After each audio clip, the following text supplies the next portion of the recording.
Magandang gabi, Luzon, Visayas at Mindanao. Narito na ang nagkakaisa, ang pinakamalawak na pagbabalita. Sa pangunguna ng Presidential Communications Office na kinabibilangan ng Philippine Information Agency, Philippine News Agency, Presidential Broadcast Service Radyo Pilipinas, IBC at PTV. Ihahatid namin ang mga komprehensibo at mahalagang balita mula sa iba't ibang bahagi ng bansa. Mula sa PTV, ako po si Sheila Salaysay. Ito ang Balitang Pambansa. Ngayong gabi sa Balitang Pambansa. Pangulong Ferdinand R. Marcos Jr. pinangunahan ang pagwasak sa bilyong pisong halaga ng vape products na nasabat ng Bureau of Customs. Cabinet Secretaries dadalo sa pagdinig ng Senado kaugnay sa pagkakaaresto kay dating Pangulong Rodrigo Duterte. Paano nga ba malalaman kung safe ang pagbiyahe pauwi ng probinsya gamit ang mga pampublikong sasakyan? Gaano kainit ang magiging temperatura sa Semana Santa? Tanungin natin sa Pag-asa. At Presidential Anti-Organized Crime Commission tiniyak na hindi bumabagal ang proseso ng pagpapadeport sa mga banyagang sangkot sa pogo sa bansa.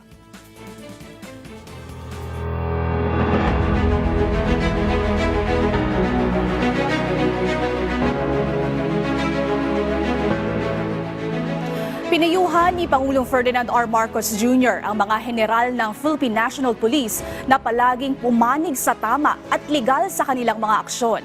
Sa oath-taking sa Malacanang ng 39 na star-rank PNP officers, hinikayat silang tumindig sa malawak na mga hamon ng kasalukuyang panahon. Pinatitiyak din ng Pangulo sa Police Generals na ang lahat ng tauhan ng PNP ay ginagampanan ng kanilang tungkulin na may integridad, husay at katapatan tungo sa pagpapanatili ng kapayapaan at kaayusan sa mga komunidad. Kaakibat na rin ng pag-respond sa mga kalamidad. Pinasisiguro rin sa kanilang balanseng pagpapatupad ng batas habang nasusunod ang institutional integrity at human rights. Kabilang sa mga nanumpa sa harap ng Pangulo ay sina Police Lieutenant General Bernard Banac, Police Lieutenant General Jose Nartates Jr., Police Brigadier General Jean Fajardo at Police Major General Nicolas Torre III. Let your actions always be rooted to what is right, what must be done, and what is legally ordered. Balance the demands of law enforcement while preserving institutional integrity. Adhere to human rights.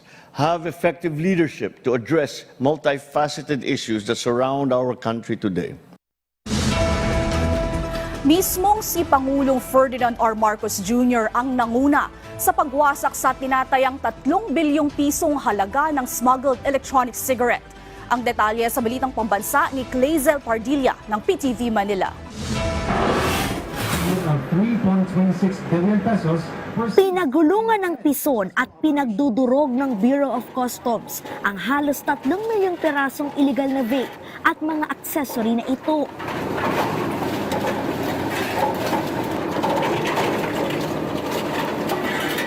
Mismong si Pangulong Ferdinand R. Marcos Jr. ang nanguna sa pagwasak ng mga smuggled electronic cigarette. Hindi lisensyado ang mga produkto, wala ring health warning at ginawang kaakit-akit sa mga bata ang pakete. Lalong-lalo na nakakabahala dahil kung titignan natin yung packaging talagang para sa bata. Kaya ang target market nila bata. Gusto nilang turuan ma-addict ang mga bata sa vape. Tapos delikado pa yung vape dahil may lason ngang nakikita na isinasama. Kasi hindi natin naman malaman, hindi natin na-inspection, smuggled nga. Hindi natin ma-inspection, hindi natin alam kung saan galing. We do not know about the manufacturing process that they go through before they come here. So hindi natin malaman kung ito ba'y safe o hindi. Alinsunod sa Vaporized Nicotine and Non-Nicotine Products Regulation Law, ang mga ibinibentang vape sa merkado dapat may sertifikasyon, tax stamp o pruwebang nagbayad ng buwis. Warning na mapanganib. Higit sa lahat, walang flavor descriptor na naghihikayat sa mga kabataan at tangkilikin. Nagkakahalaga ng higit 3 bilyong piso ang mga sinirang vape mula sa 10 magkakahiwalay na operasyon na ikinasa ng BOC. Sisiguraduhin namin malulugi din kayo na nag-i-import nito na hindi nagbabayad ng buwis at illegal ang pagpasok pa ng mga produkto. The long arm of the law will catch up on you. It's a violation of RA 11900, yung sa nicotine natin, and on the part of the Bureau, yung violation natin at smuggling natin under the CMTA. Makukulong po sila because it's a criminal case. Pinuri ni Pangulong Marcos ang BOC sa matagumpay na operasyon kontra smuggling noong 2024. Pumalo sa 6.6 billion pesos sa mga smuggled vape products ang nasabat ng ahensya. Bahagi yan ng 85 billion pesos na kabuang halaga ng mga illegal na produkto na nahuli ng BOC. Mula sa PTV, Kalezel Pardilia, Balitang Pambansa. Nagkaayos na ang Senado at ang Malacanang sa isyu ng hindi pagdalo ng cabinet members sa pagdinig ukol sa pag-aresto ng International Criminal Court kay dating Pangulong Rodrigo Duterte. Ang detalye sa Balitang Pambansa ni Daniel Manalastas ng PTV Manila. Nagsilbing tulay daw si Senate President Chis Escudero sa pagitan ng Executive Department at ng Senado hinggil sa pagdinig ng mataas na kapulungan tungkol sa nangyaring pag-aresto kay dating Pangulong Rodrigo Duterte. At sa isang panayam, kinumpirma ni Escudero na iuurong na sa April 10 ang pagdinig na dapat sana ay bukas. Dadalo na rin daw ang mga opisyal na inimbitahan ni Senator Amy Marcos. Hindi pa nga lang alam ni Escudero kung sino-sino ang mga imbitado. Wala pa raw sa kanya ang listahan pero may mga nirequest na raw si Senator Amy, kabilang na halimbawa si CIDG Chief Nicolas Torre na hindi raw pwedeng mawala sa pagdinig. Katwiran ni Escudero, ang pagdinig ay hindi dapat pag-ugatan ng dagdag na hidwaan at bangayan at hanggat maaari ay dapat daw pagmulan ng pagkakaisa at paghilom. Mangyayari lang daw yun kung ang mga katanungan ay masasagot ng hindi magbanggaan sa pamamagitan ng paggamit ng executive privilege at sa kabilang banda ay paggamit naman ng sabina ng Senado. Kinumpirma rin ni Escudero na pwede pa rin gamitin ng executive branch ang executive privilege pero depende raw ito sa tanong. Ayon naman sa palasyo, kung nagkausap man po sila ni Senate President Chis Escudero, binigyan din po natin ng pagrespeto ang kanyang hiling. Kaya provided of course, ito hindi naman din tatalakay sa executive privilege na mga issues.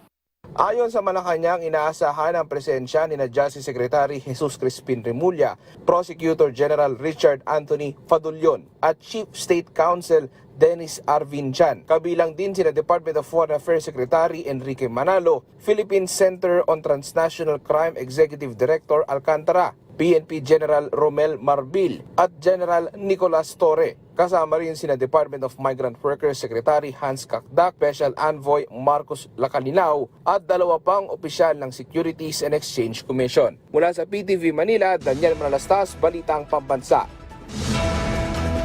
Samantala, alamin naman natin ang magiging lagay ng panahon, lalo na at nalalapit na ang Semana Santa. Makakausap natin mula sa linya ng telepono si weather forecaster Chanel Dominguez. Magandang gabi po, si Sheila Salaysay po ito ng Balitang Pambansa. Magandang gabi din po sa inyo at magandang gabi din po sa mga taga-subaybay natin. Para sa ating weather update sa ngayon, wala pa rin naman tayo minomonitor na anumang bagyo or low pressure area sa loob at labas ng ating Philippine Area of Responsibility. At patuloy ang epekto ng Intertropical Convergence Zone or ITCZ dito sa may southern Mindanao.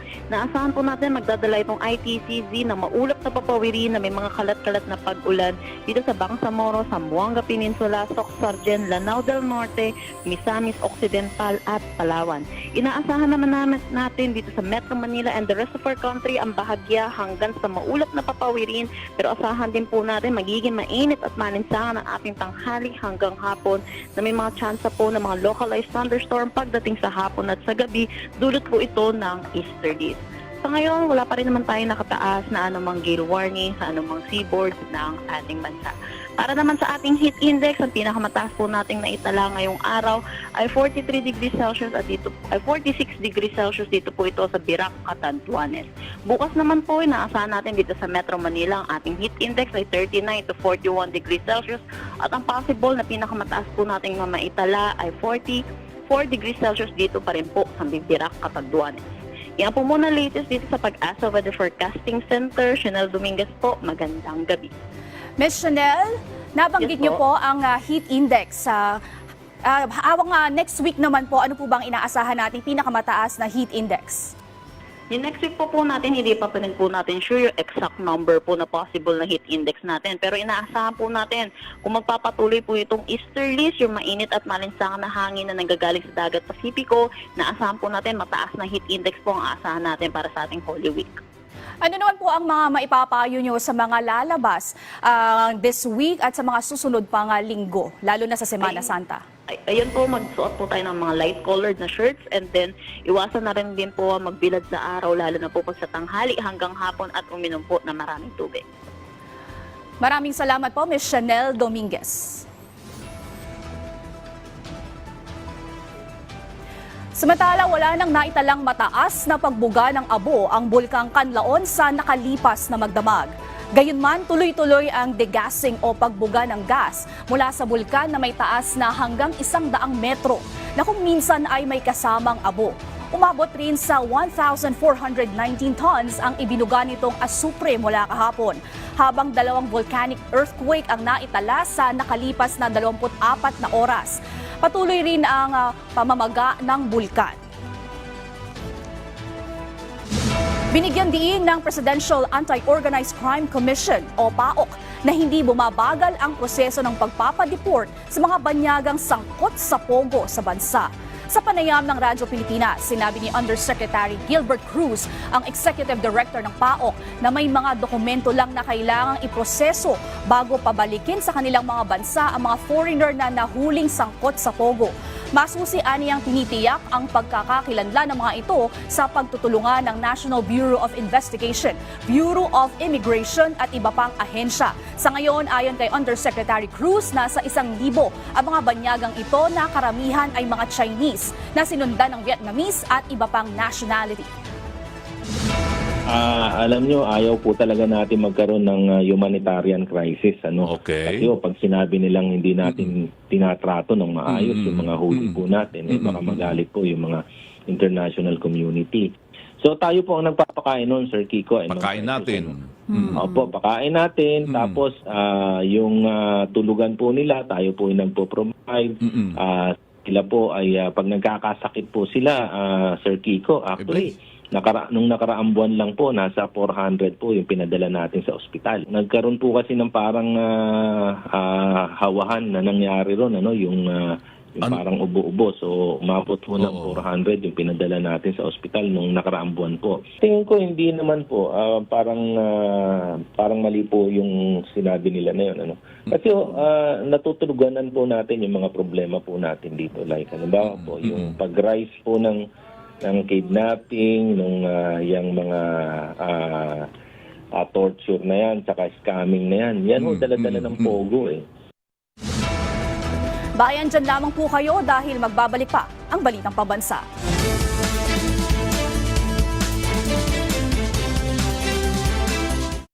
Ang pinaka-importante po sa akin bilang mamamahayag is to shine the light on important issues para higit silang maintindihan. More than the rhetoric over and above the debate, ang pag-uusap po natin ay magbubunga ng mga idea at solusyon. At yang mga solusyon na yan ang maaring maging basihan para sa konkretong aksyon. Ayan mga kaibigan, halina po kayo at pag-usapan natin. Tutukan tuwing Lunes at Huwebes alas 8 ng gabi. Dito lang sa PTV. Good vibes ba kamo? Sagot namin ang umaga ninyo. Mula sa balitaan, makakakwentuhan natin ngayong umaga. bagong kaalaman, Hoping for the success. hanggang sa Unli Chikahan. Kasama ang RSP Morning Barkada. Rise and Shine Pilipinas. Lunes hanggang Biyernes, alas 6 ng umaga. Dito lang sa PTV. Join us for your nightly news fix and stay informed with our comprehensive coverage of news, business, politics, current events, and more from our network of journalists across the Philippines and the rest of the world. Anchored by William Theo and Charms Espina. PTV News Tonight. Mondays to Fridays, 10 p.m. Only here on PTV. Health Watch, mga paalalang pangkalusugan ngayong tag-init. Ang maalinsangang panahon ay maaaring magdulot ng peligro sa kalusugan. Para manatiling ligtas, huwag magbabad sa init ng araw. Laging uminom ng tubig. Iwasan ang sobrang pag-inom ng kape, soft drinks at alak. Gumamit ng payong o sombrero kung lalabas. Magsuot ng mga preskong damit. Gumamit ng sunblock o sunscreen para maprotektahan ang balat. At limitahan ang mga gawain sa labas. Tandaan, sa panahon ng sakit, dapat laging listo.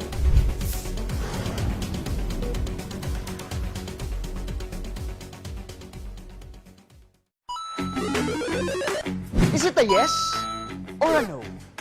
Are you anti or pro? Pagdating sa mga isyung panlipunan, stay woke or go broke? Basta relevant, napapanahon at makabuluhan para sa kabataan. Pag-usapan natin yan sa Schoolmates, the country's longest-running youth forum and debate show on TV. Join ka na sa masayang usapan every Thursday dito lang sa PTV.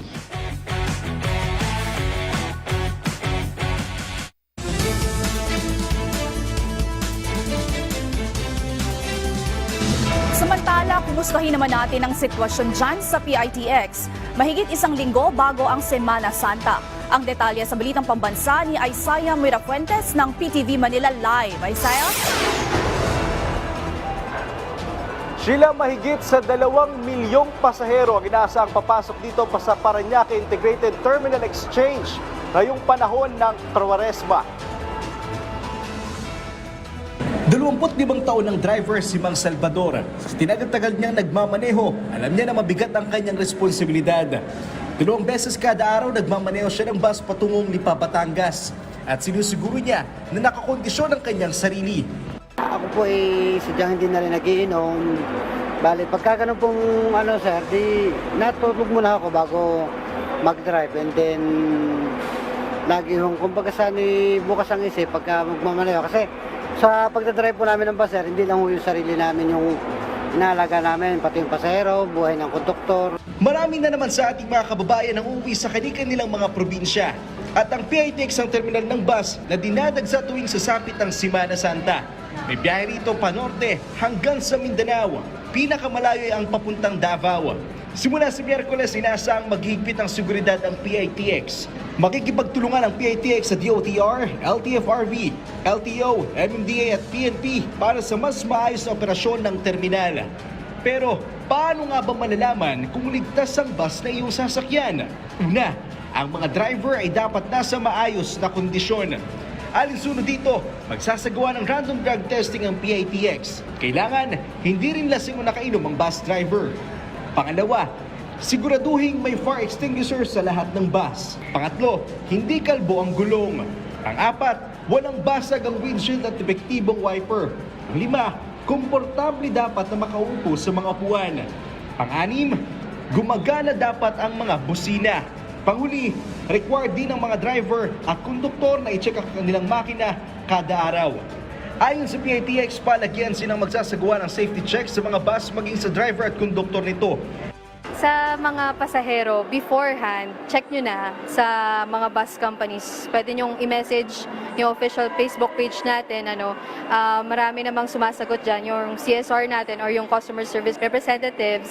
Sumasagot yan 24/7 para malaman nyo na kung ano yung number ng bus companies nyo. Check nyo na may available tickets pa ba para dun sa dates na gusto nyong magbiyahe. Isa yun. Tapos yung pagbagahe naman, wag na tayo masyadong magdala ng maraming gamit para hindi tayo ma-hassle. May K9 unit na nakabantay sa lugar dahil sa inaasang dagsa ng mga pasahero. Bawal ang pagdadala ng mga matutulis na bagay kagaya ng itak, gunting at kutsilyo, maging mga flammable materials gaya ng lighter. Sheila, dito ako ngayon sa entrance ng PITX dito sa Parañaque. Kung makikita mo ngayon sa aking likuran, hindi pa gaanong dagsa ang mga pasaherong pumapasok dito hanggang sa mga oras na ito. Pero kapansin-pansin lahat ng mga pumapasok na mga pasahero ay chine-check ng mga security guard ang kanilang mga bag para masiguro ang seguridad dito sa loob ng terminal. At yan muna ang huling update mula dito sa PITX. Balik muna sa Sheila. Maraming salamat at mag-ingat ka dyan, Isaiah Mirafuentes. Sa kaugnay na balita, pinaghahandaan na ng mga paliparan sa bansa ang dagsa ng mga pasahero para sa Semana Santa. May paglilinaw naman ng Transportation Department sa Security Advisory ng Transport Security Administration ng Amerika. Ang detalye sa balitang pambansa ni Vel Custodio ng PTV Manila. Hindi na nakipagsabayan pa si Cherry sa inaasahang dagsa ng pasahero sa Ninoy Aquino International Airport isang linggo bago ang Holy Week at long weekend. Kesa naman sumabay tayo sa mga sa araw na, di ba hectic nga dahil mahal na araw na next, ayun maraming uuwi. So mas okay din na mas napaaga. Normal pa ang dami ng mga pasahero sa NAIA pero marami na rin Pilipino na maagang nagbalik sa Pilipinas mula Japan. Actually, umalis kami madami din. Okay naman, mabilis din kami naka-exit. Ayon sa Manila International Airport Authority, posibleng madagdagan pa ng 10,000 to 15,000 ang bilang ng mga pasahero mula sa nasa 135,000 na daily average. Naghahanda naman ang Civil Aviation Authority of the Philippines o CAAP para sa inaasahang dagsa ng mga biyahero sa susunod na linggo.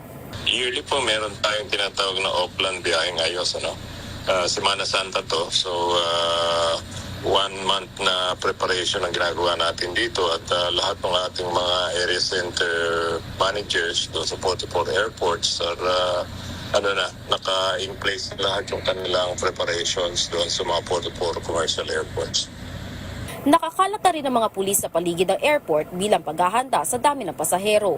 Samantala, pinabulaanan ng Department of Transportation ang anunsyo ng Transport Security Administration o TSA ng US kung saan may travel security advisory umano sa NAIA. Ayon sa DOTR, outdated na ang nasabing advisory. Napag-alaman kasi ng TSA Manila na maaaring aksidenteng na i-repose ang lumang travel advisory mula 2018 na inalis na noong 2019 sa mga monitor sa Sacramento International Airport sa California. Nilinaw ng DOTR at New NAIA Infrastructure Corporation o NNIC na walang bagong travel o security advisory na ilabas ang mga otoridad ng US para sa mga babiyahe patungong Ninoy Aquino International Airport at iba pang paliparan sa bansa. Agad na sumulat si DOTR Secretary Vince Dizon sa TSA na Estados Unidos at hiniling na agad itong linawin at tanggalin ang lumang advisory na ipinost sa nasabing paliparan. Inanunsyo naman ng TSA ng US na tinanggal na ang maling paalala na namataan sa paliparan ng Sacramento kahapon. Inalisan ng Department of Homeland Security ng US at advisory noong 2019 pagkatapos ang malawakang upgrades at close coordination ng NAIA sa US. Kinikilala nito ang pagsunod ng Pilipinas sa international standards sa seguridad. Simula noon, wala nang bagong advisory sa inilabas laban sa NAIA at iba pang paliparan sa Pilipinas. Mula sa People's Television Network, Vel Custodio, Balitang Pambansa. Nakipag-ugnayan na ang Department of Tourism sa mga regional office nito at Department of Transportation para matiyak na magiging maayos ang pagbiyahe ng publiko kasama na ang mga turista ngayong paparating na Semana Santa. Yan ang Balitang Pambansa ni Rod Lagusad ng PTV Manila.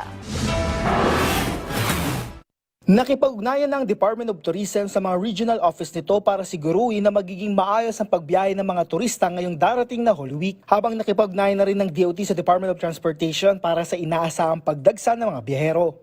To ensure that their experiences in our airports, seaports, and terminals and land travel is one that is positive overall. So we're excited to welcome our domestic and international tourists, even as we invite our fellow Filipinos to spend this time to revisit our faith.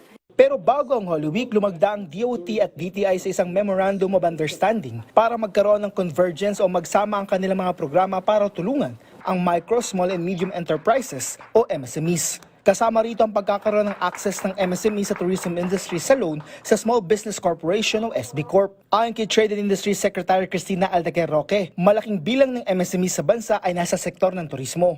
We really need to level up the businesses so that they can really cater to and they can really make sure that malagaan din nila yung mga tourists na dumadating. So we're really here to really drive the businesses that are tourism related. Nasa 500 million pesos ang nakalaan para sa turismo. Mula 10,000 pesos hanggang sa milyon na maaring malon depende sa pangangailangan at laki ng isang negosyo. Kung saan sa loob ng unang taon ay walang bayad sa principal o interes.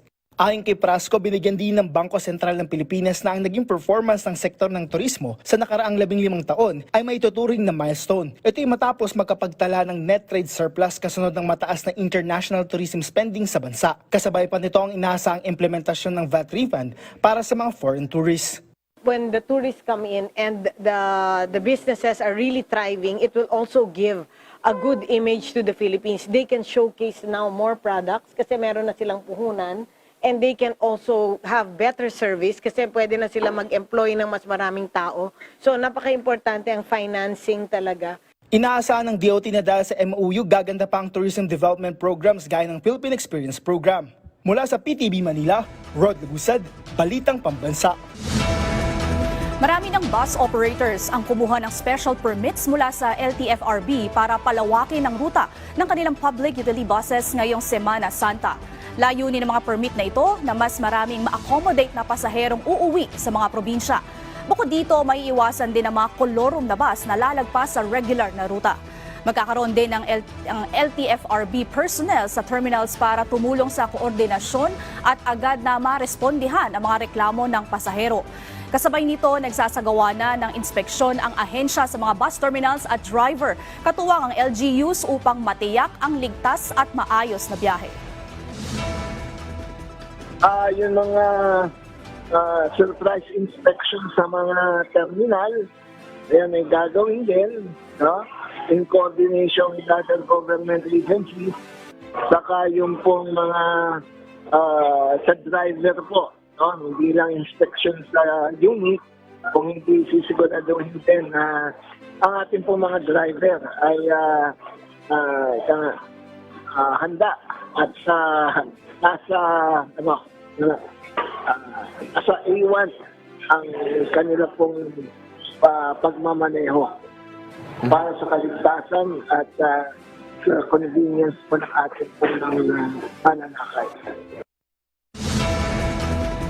At dyan po nagtatapos ang 30 minutong ulat sa bawat sulok ng bansa. Samahan nyo kaming muli mamayang alas 9:30 ng gabi para sa updated at pinalakas pang balitaan. Ito ang pinalawak na puwersa sa pangunguna ng Presidential Communications Office, kabilang ang Philippine Information Agency, Philippine News Agency, Presidential Broadcast Service Radyo Pilipinas, IBC at PTV. Mula sa PTV, ako po, Sheila Salaysay. Hatid sa inyo ang komprehensibong paghimay sa mahalagang usapin dito lang sa Balitang Pambansa.